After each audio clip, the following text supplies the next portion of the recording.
Create adds ways to farm crops unlike anything you've seen before. But figuring out how they work, especially with all the components, can feel a bit overwhelming. Today, in Create Made Easy, we are taking a look at how to make contraptions that spin, how to use them to build farms, and what on earth super glue is. As a bonus, I'll teach you how to build a simple but efficient farm that you can set up in less than 5 minutes. So sit back, relax, don't forget to subscribe, and let's get started. In the last episode, we saw the millstone, and we learned that we can use it to make slime from lime dye, water, and wheat. But if we want to make tons of slime, we'll need tons of wheat, and gathering it manually is kinda boring. Luckily, Create adds ways to make this process completely automatic. To the crafting table! But first, maybe I should get to my bed. Using a wooden slab, an andesite casing, and a shaft, we can craft the mechanical bearing. This is the main component of most of Create's rotating contraptions, and it's actually the block that makes stuff spin. Just like the windmill, it has a sticky side to place blocks and a shaft in the back. But the mechanical bearing doesn't produce power, it needs a source. Don't worry though, here is a nice and compact setup to power them using a water wheel. Dig a small 3x3 hole in the ground, place the water wheel in the middle, place a block on the side and a water bucket next to it. Make sure the water is next to the block or the wheel won't spin. Place the mechanical bearing on top and rotate if needed. We are done! What a cool and compact setup.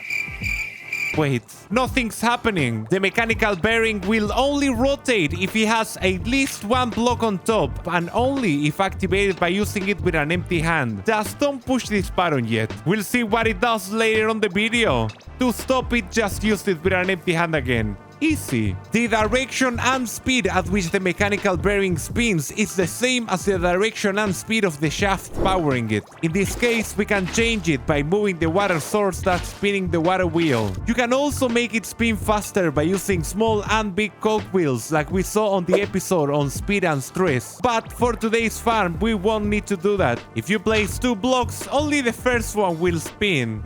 This looks kinda useless. Well, to get more stuff spinning, we'll need a new block. By placing 3 logs and 2 alloys like this, you'll craft the linear chassis. And if you place this back on the crafting table, you'll get the secondary linear chassis. And of course, you can turn them back and forth into each other. Despite the scary names, these 2 blocks are essentially the same. You can only tell them apart by the color. All they do is stick to each other as long as they are facing the same direction. For example, this will stick to each other, but this one won't. You can tell because they don't connect. Also, linear chassis of different types won't attach to each other, even if they line up. That's why you have 2. While a contraption is spinning, it will phase through any blocks, and also you won't be able to interact with it. For that, you'll have to stop the bearing. But what happens to the chassis when you do that? Well, by default, they will be placed in the direction closest to the current position. For example, like this. If the chassis is spinning in this direction, it will stop there.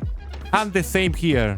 When placed, they will break any block that was on those spots, and if the block doesn't need silk touch to be mined, it will drop as an item. And I know what you're thinking, and the answer is no.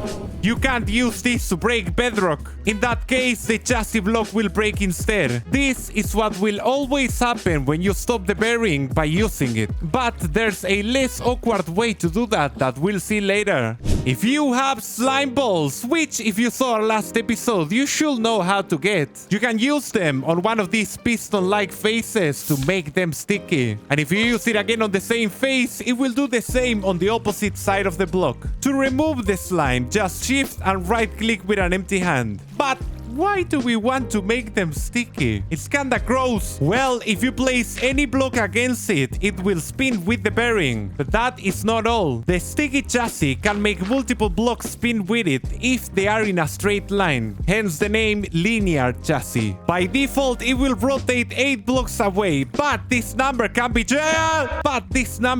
changed with a wrench. If you hold it, a number will appear on the chassis, and this represents how many blocks it will stick in a line.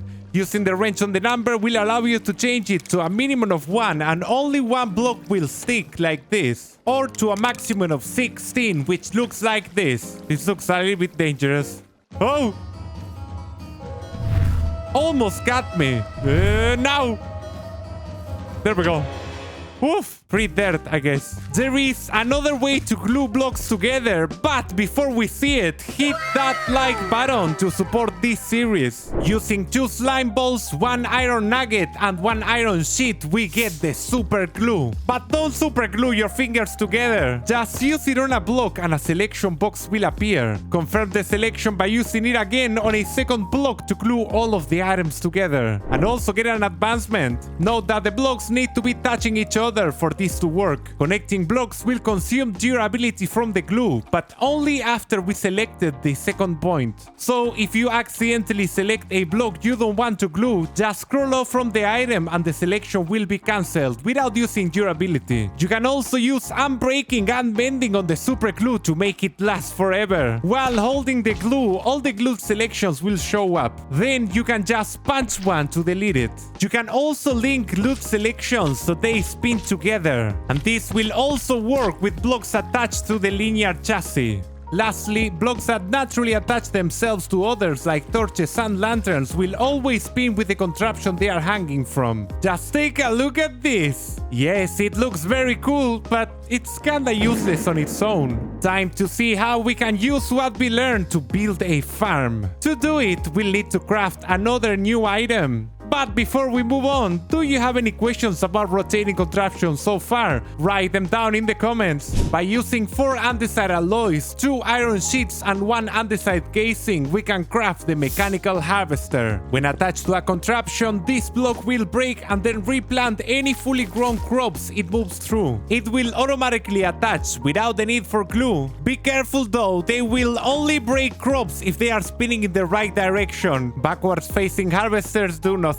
Initially, all the broken crops will just fall on the floor, but the harvesters have a trick. If the contraption they are attached to has a storage block, they will pick up the crops they break and move them to that storage. To get the items, you will need to stop the bearing, possibly destroying some crops, and then go to the chest and take out the items manually. This is all very awkward. Luckily, the kissing block is here to help.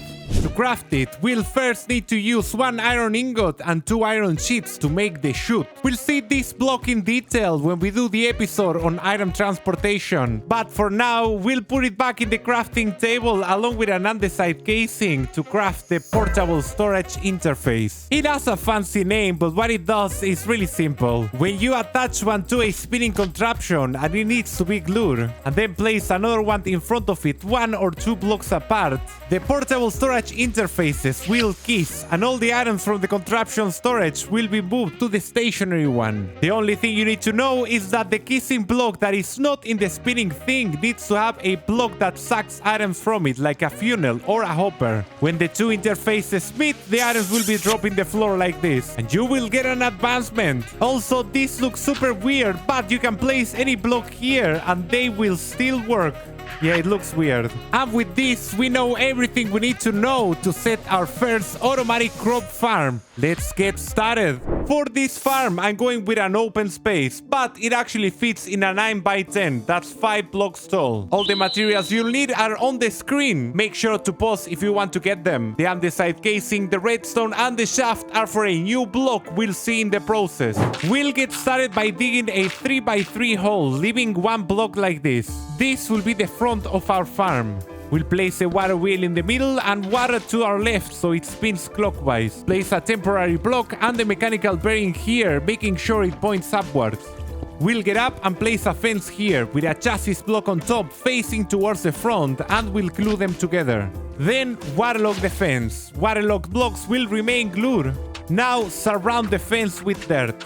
This will be the center of our crop farm and we'll expand it so it's 9x9 blocks.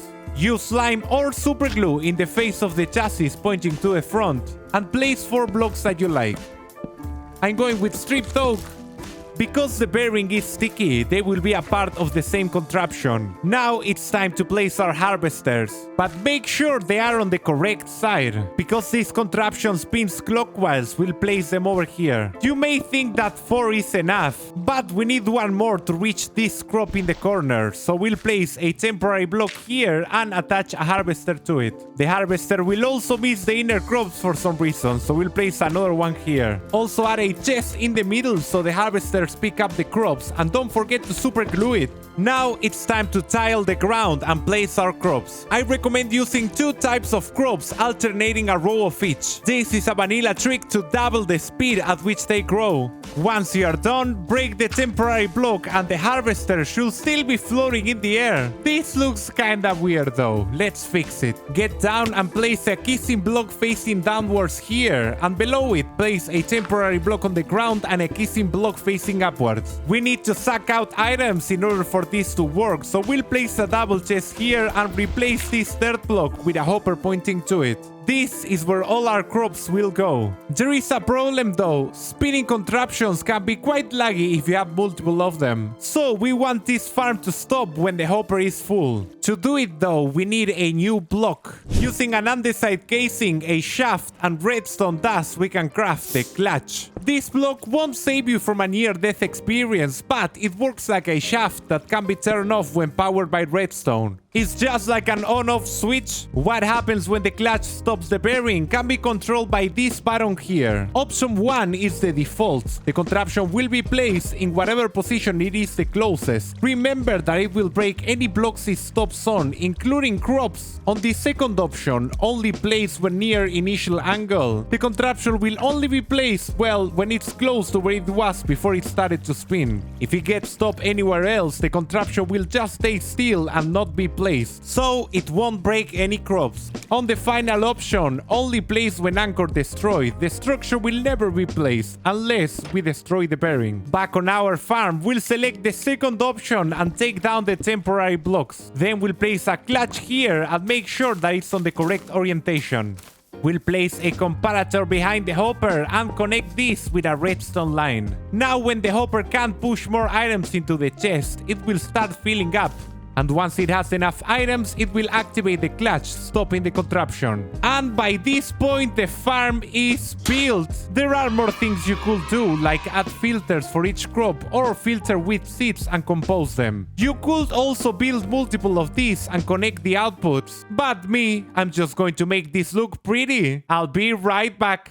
We are back, and the decoration in our crop farm is complete. I used the same palette that on the workshop to keep the theme consistent. We have cobblestone and stone bricks with their mossy variants, using of course stairs and slabs. A little bit of dips there in the middle. I particularly like this indentation in oak wood, and we also have oak trapdoors, oak signs, and fences. Some stairs on the corners. I think that overall this looks really cool. I'm super happy with how this build turned out. Did you know you can use the same mechanics to build an automatic tree farm? But that is something we'll leave for another episode of Create Made Easy. If you want to learn how to use wheat to get slime, granite to get red sand, and more millstone secrets, check out this video. My name is Bruno and I am out.